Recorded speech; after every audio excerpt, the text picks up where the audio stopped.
అందరికీ నమస్కారం. విద్య నేర్పిన గురుదేవుల పాదపద్మములకు శిరస్సు వంచి నమస్కరిస్తూ, సృష్టి ఆది నుండి ఉన్న సిద్ధాంతం రైత సిద్ధాంతం. రావణ బ్రహ్మ వారి దగ్గర నుండి తర్వాత ఇప్పుడు అందరికీ తెలియబడిన గురువు వరకు రైత సిద్ధాంతమే సిద్ధాంతం. ఇంకొక సిద్ధాంతము లేదు. ఎన్ని రకాలుగా ఎంతమంది ఎన్ని సిద్ధాంతాలను స్థాపించినా అవన్నీ అధర్మాలుగా, దారి లేనివిగా, దారి తప్పినవిగా తెలియబడినవి. ద్వైత సిద్ధాంతం, అద్వైత సిద్ధాంతం, విశిష్ట అద్వైత సిద్ధాంతం, ఈ విధంగా ఏ సిద్ధాంతాన్ని తీసుకున్నా ఆ సిద్ధాంతాలు అధర్మాలు. రైత సిద్ధాంతము సత్యము, ధర్మము, దేవుని ఒప్పుదల, అది సరైన మార్గం.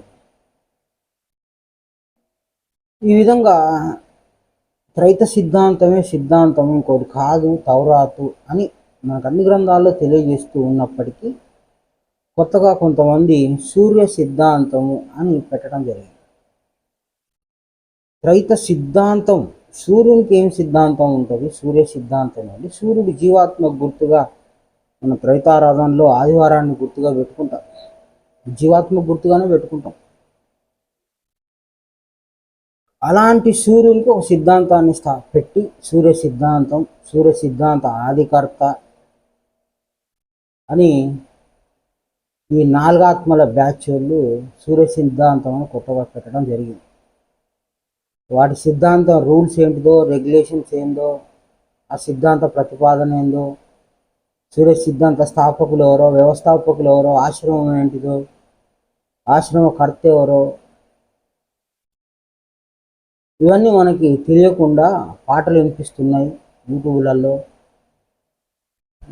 శ్రీరామ ధర్మజ అనేటువంటిది ఎవరో వ్యక్తి కమండలం పట్టుకొని బ్రహ్మయోగ విధానంలో ఉన్నట్లు ఈ విధంగా ఒక సిద్ధాంతం స్థాపించి సిద్ధాంత స్థాపకులు ఎవరో కూడా రాయకుండా తిరుగుతున్నారు. మనిషి మాయలో పడిపోవడానికి తన మనస్సు కారణం. ఆ మనస్సుని గురువు మీద నిలబెట్టలేకపోవడమే పెద్ద అసమర్థత. మనకు గురు ప్రార్థన మంజరిలో గురువుగారు భక్తి విధానం తెలియజేస్తూ, భక్తి అనినా, విశ్వాసం అనినా, నమ్మకం అనినా, ఈ మూడు లేకపోతే ఎందులో నిలబడలేమని రాస్తుంటారు. ఫలానా వ్యక్తి నా గురువు అని అనుకున్నప్పుడు అతని మీద నమ్మకం పెట్టుకోవాలి. చచ్చే వరకు ఆయనే అనుకున్నప్పుడు కొత్త కొత్త పోగడలు రావు. ఈ విధంగా నమ్మకం లేని వ్యక్తులు అనేకమైన అపనమ్మకాలను ఆశ్రయిస్తూ ఉంటారు. సూర్య సిద్ధాంతం, చంద్ర సిద్ధాంతం, మంగళవార సిద్ధాంతం, బుధవార సిద్ధాంతం. సూర్యుడు గోళం, గ్రహం. గ్రహానికి ఉన్నది ఏం సిద్ధాంతం? గ్రహ సిద్ధాంతం కర్మకు లోబడి ఉండేది, దైవం కాదు కదా. అంటే మీరంతా దైవానికి దూరంగా వెళ్ళాలని సూర్య సిద్ధాంతాన్ని పెట్టుకున్నారు. సూర్య సిద్ధాంతము, సోమ సిద్ధాంతము అని వీరబ్రహ్మేంద్ర స్వామి వారు తన కాలజ్ఞానంలో రాయటం జరిగింది. దాని అర్థం వేరు, దాని యొక్క ముఖ్య ఉద్దేశం వేరు, అని చెప్పిన భావం వేరు.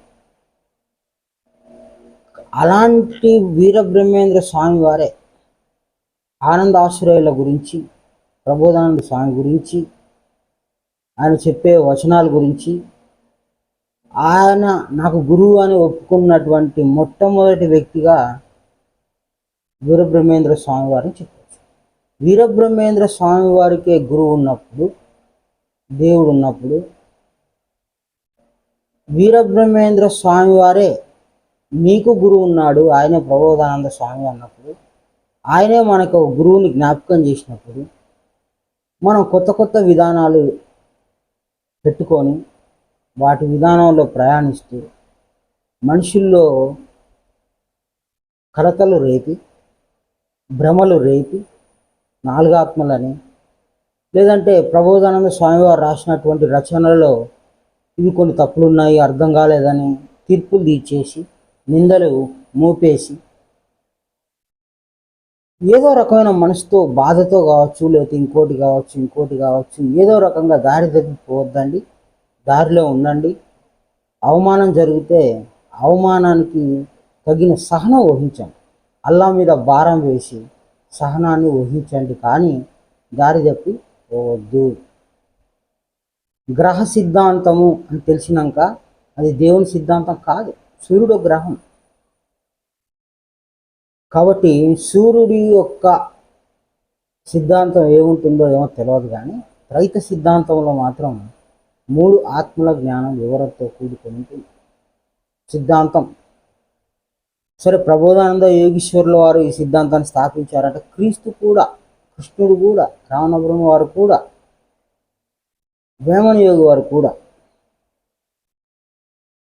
కాబట్టి కొత్త కొత్త దారులు, కొత్త కొత్త ఆలోచనలు, కొత్త కొత్త విధానాలతో వెళ్ళి దారిని పాడు చేసుకోవద్దు. గురువు మీద ధ్యాస పోగొట్టుకోవద్దు. వినయం చాలా ముఖ్యం, భక్తి ఇంకా ముఖ్యం, భక్తి కంటే యుక్తి ఇంకా ముఖ్యము, గురువు ఇంకా ముఖ్యము, గురు ప్రమాణికం ఇంకా ముఖ్యము.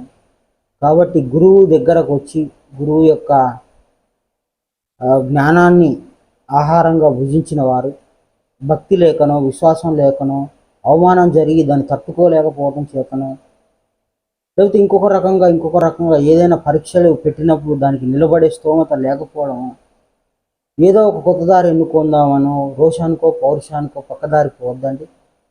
దేవుని దారిలో ఉండండి, దేవుని సేవ చేసుకోండి. గురువు యొక్క ధ్యాసని పక్కదోవ పట్టించుకోవద్దు. వేరే గురువులని, దొంగ గురువులని ఆశ్రయించవద్దు. దొంగ గురువుల గురించి వీరబ్రహ్మేంద్ర స్వామి వారు చాలా చెప్పారు.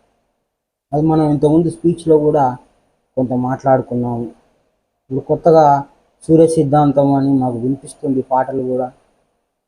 మరి దానికి సంబంధించిన వచనాలు, ప్రవచనాలు ఇంకేం చెప్తారు, సూర్యగ్రహాన్ని గురించి ఏం చెప్తారో తెలియదు. మరి దాని గురించి వచనాలు కూడా రావట్లేదు. అంత భయస్థులు, అంత గ్రహ సంబంధమైన వ్యక్తులు, ఆత్మ సంబంధమైన వాళ్ళు కాని వాళ్ళు ఈ విధంగా భయానికి లోనైపోయి భయపడుతూ దాచుకుంటూ జ్ఞానము జ్యోతి వలె వెలగాలి, అది విస్తృతం చెందాలి.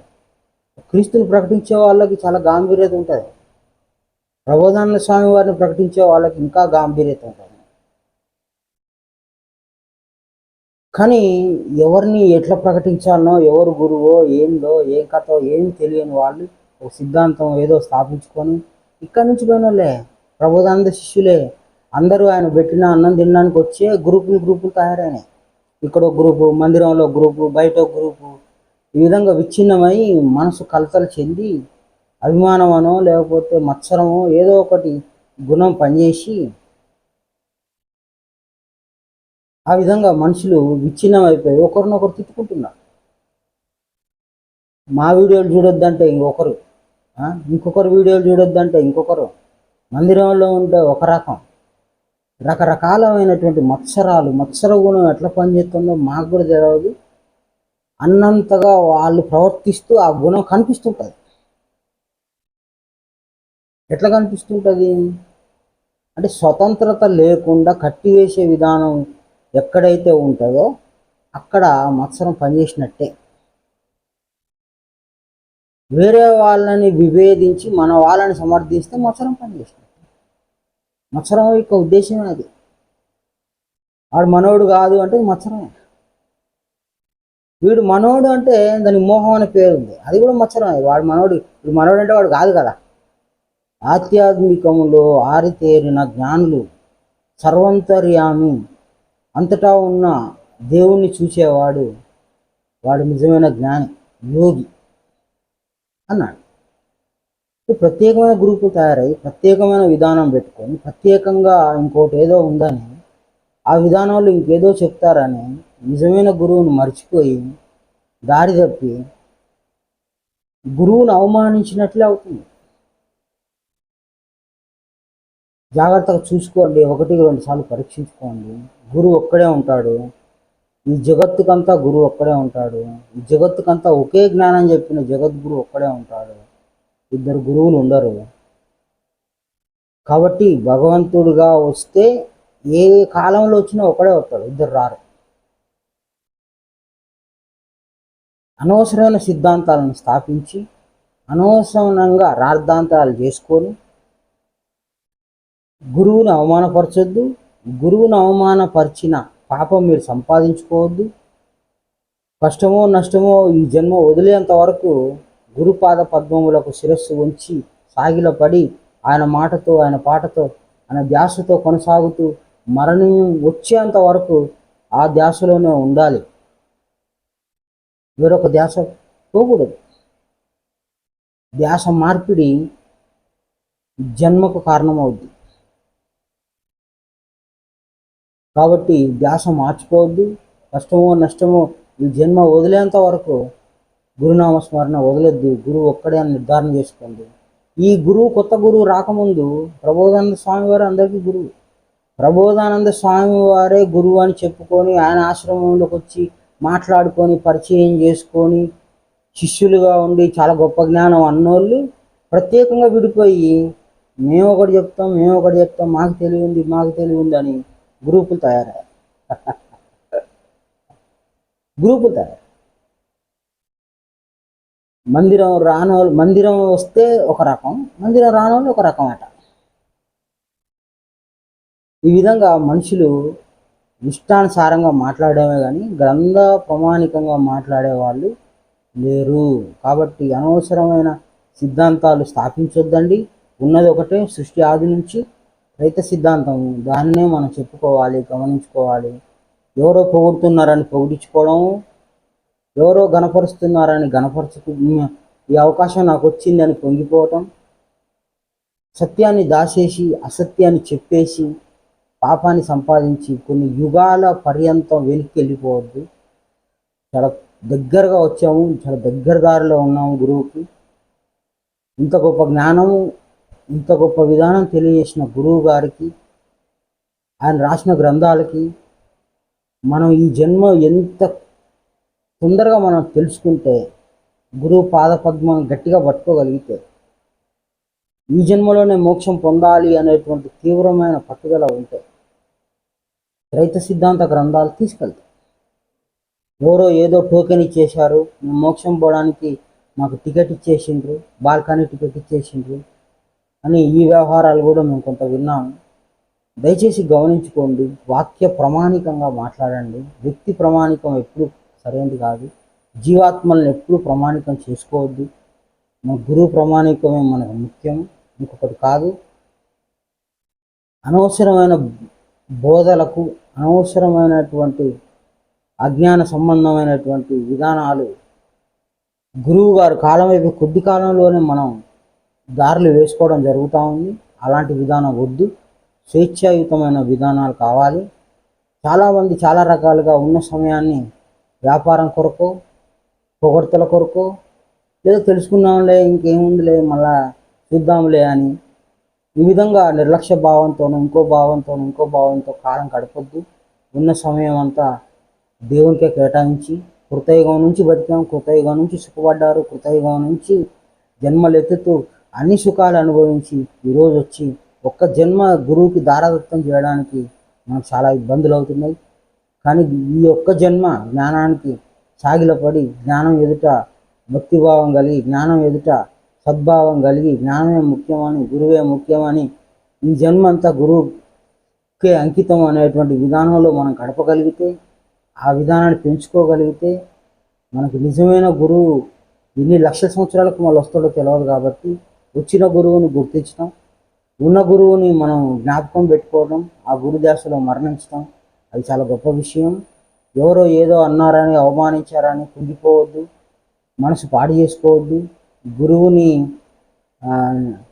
వదిలేసి వేరే దారిలో వెళ్ళొద్దని కోరుకుంటూ ప్రబోధానంద స్వామి వారే గురువు, అందరికీ గురువు, రాబోయే వాళ్ళకి గురువు, ఇంతకుముందు ఉన్న వాళ్ళకి గురువు, ఇంతకుముందు ఉన్న వాళ్ళకి కూడా గురువు ఆయనే. అదేవిధంగా రాబోయే వాళ్ళకి కూడా గురువు. అదేవిధంగా వీర బ్రహ్మేంద్ర స్వామి వారు నా గురువు ప్రబోధానంద స్వామి అని చెప్పుకోవడం జరిగింది. కాబట్టి ప్రబోధానంద స్వామి వారు ఎవరైతే గురువుగా ఉన్నాడో, గురువు అని చెప్పిన వీరబ్రహ్మేంద్ర స్వామి ఉన్నారో, వీరబ్రహ్మేంద్ర స్వామి వారి గురువు గారిని మనం పట్టుకోవాలి. కాబట్టి వీరబ్రహ్మేంద్ర స్వామి గురువు కాళ్ళు పట్టుకున్నప్పుడు అయ్య కాళ్ళు మనం కూడా పట్టుకోవాలి. మళ్ళీ వీరబ్రహ్మేంద్ర స్వామి కాళ్ళు పట్టుకోవాల్సిన పని లేదు. అప్పుడు శిష్యుడు కాళ్ళు పట్టుకున్నట్టు అవుతుంది మీరు. కాబట్టి ఏదైనా ఆవేశాలు ఉంటే దాన్ని బుద్ధితో యోచన చేసుకోండి, బుద్ధిగా ఆలోచన చేయండి, జ్ఞానంతో చూసుకోండి.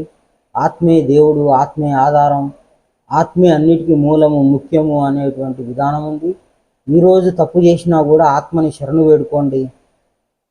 శరణు వేడుకుంటే ఆత్మ మీ మొర ఆలకిస్తే మీరు తప్పుదో పట్టినా మళ్ళీ సరైన దారిలో తీసుకురాగలిగిన శక్తి ఆ ఒక్క ఆత్మకే ఉంది, మధ్యాత్మకే ఉన్నది. ఒకవేళ తప్పు చేసినా, ఈ జన్మలో మీరు పొరపాటు పడినా, మధ్యాత్మని మీరు అవమానించి మాట్లాడినా సరే, ఏదైనా జరగని ఇక నుండి శరణాగతి వేడుకొని మధ్యాత్మని మీరు ప్రాధేయపడితే, శరణాగతి వేడుకుంటే, ఆయన దయ ఉంటే మిమ్మల్ని మళ్ళీ సరైన దారిలో తీసుకొచ్చేటువంటి పూర్తి అవకాశం ఆత్మ ద్వారా తప్ప ఇంకొకరి ద్వారా లేదని తెలియజేస్తూ, ఆత్మని మాత్రం మీ శరణు వేడుకోండి. ఆత్మే ఆధారం. ఆయనను అవమానించి మాట్లాడిన ప్రతి ఒక్కరూ తెలివి తెచ్చుకొని, భయం తెచ్చుకొని ఆయన్ని శరణు వేడుకోండి. ఒకవేళ ఆయనను అవమానించి అదే అవమానంలో మీరు మరణిస్తే మిమ్మల్ని రక్షించడానికి, భూమి మీద సాయం చేయడానికి ఎవ్వరూ రారు. మేలుకోండి, శరణాగతి ఆత్మని వేడుకోండి. ఆత్మే మీకు ఇప్పుడు దిక్కు. ఇది ఆత్మ హెచ్చరికే అనుకోండి. ఆత్మ మంచి చేస్తున్నాడు అనుకోండి, మా మంచి కోరే చెప్తున్నాడు అనుకోండి. ఆత్మ ధ్యాస వీడి నడుచుకునే ప్రతి ఒక్కరూ మళ్ళీ ఆత్మధ్యాసలోకి రావాలని కోరుకుంటూ అందరికీ నమస్కారం. గురు సాంతం.